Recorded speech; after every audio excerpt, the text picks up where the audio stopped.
बिल्कुल सीधा आप रुख करेंगे अपनी सहयोगी गायत्री का। गायत्री, आपके पास क्या बड़ी खबर है?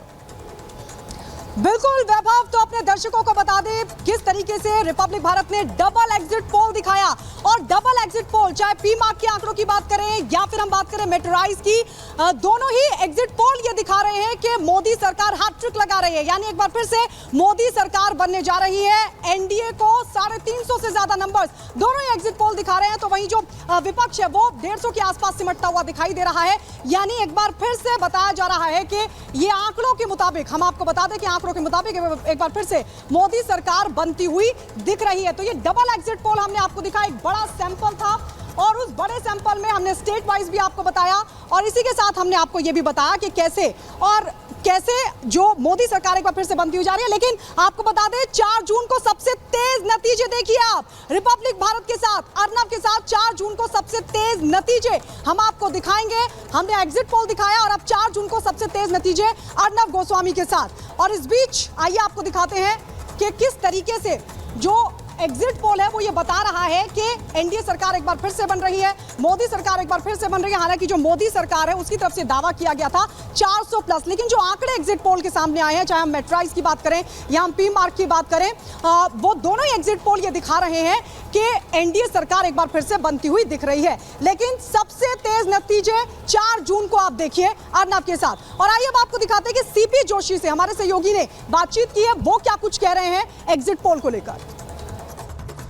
एनडीए को बहुमत मिल रहा है, लेकिन विपक्षी दल जो हैं वो इस आंकड़ों पर बिल्कुल भी हैरान और परेशान है। वो कह रहे हैं कि ये झूठा आंकड़ा है, सरकारी आंकड़ा। मुझे लगता है कि कांग्रेस पार्टी को 4 जून को इसकी हकीकत भी पता लगेगी और पहले से तय है। वो अभी क्या बयानबाजी करेंगे, 4 जून के बाद क्या कहेंगे कि ईवीएम में गड़बड़ी है, क्या बयान आने वाले इन लोगों के।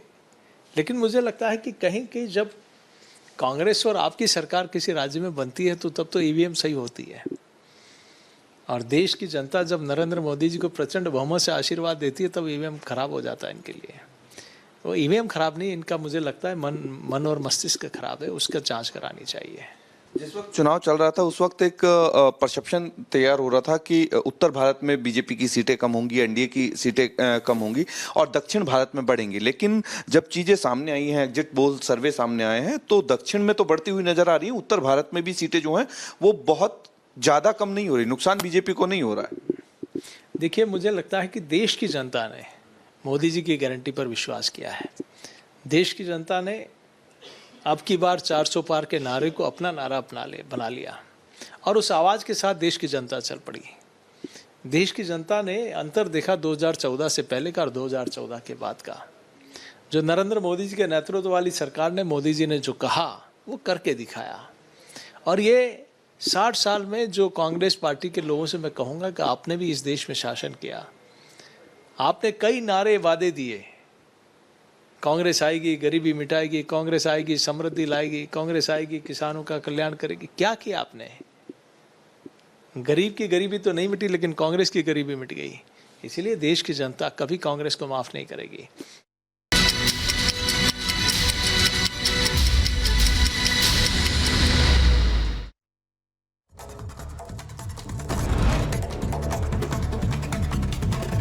केंद्रीय मंत्री गिरिराज सिंह का एग्जिट पोल को लेकर विपक्ष पर हमला, कहा जनता के मिजाज को नहीं समझ पाया विपक्ष, लोकतंत्र और चुनाव को मजाक बना दिया, मोदी जी देश के लिए जीते हैं। विपक्ष टेक्नोलॉजी का सहारा ले रहा, जनता के मिजाज को समझने की कोशिश नहीं किया। एग्जिट पोल को लेकर रिपब्लिक भारत से बोले वीरेंद्र सचदेवा, कहा दिल्ली की 7 सीटों पर होगी बीजेपी की जीत, पीएम मोदी के नेतृत्व में हासिल करेंगे 400 पार।